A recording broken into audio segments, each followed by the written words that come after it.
Le sport, c'est une part très importante de ma vie. Foot, basket, arts martiaux, j'adore ça. Manque de chance, j'ai aussi des problèmes de genoux. Et à cause de ça, je me suis retrouvé pas mal de fois dans une IRM. Et une IRM, c'est très désagréable. En plus de devoir rester allongé, immobile, avec un genou douloureux dans un espace confiné, il faut supporter un bruit métallique et une sonnerie stridente. Bref, autant vous dire qu'une IRM, c'est pas le meilleur moment de sa vie. En plus de ça, ça dure assez longtemps, 15 minutes environ. Mais croyez-moi qu'on a plutôt l'impression que ça dure 2 heures. Du coup, dans ma thèse, je me suis fixé pour objectif d'accélérer les IRM.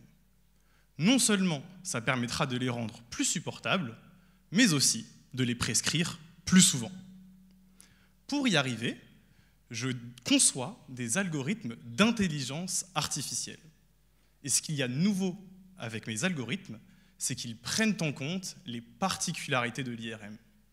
Il faut donc à la fois que je connaisse bien la physique de l'IRM, mais aussi que je me tienne informé de ce qui se fait de mieux en intelligence artificielle.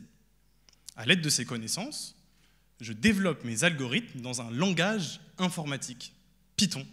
C'est ce qui occupe une bonne partie de mes journées.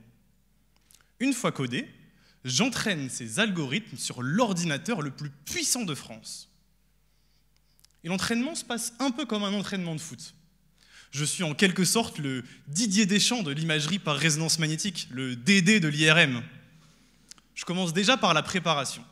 Je simule le processus d'accélération et j'obtiens des images de mauvaise qualité. Ensuite, vient le cœur de l'entraînement.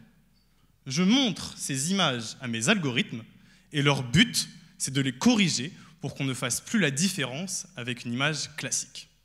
Bon, je suis un coach dur mais juste. Si c'est du bon travail, je félicite.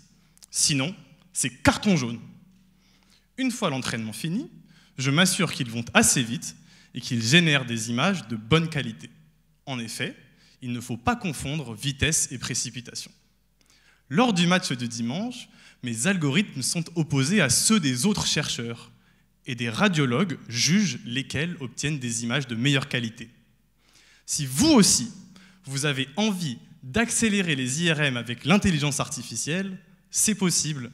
Le code de mes algorithmes est disponible librement en ligne.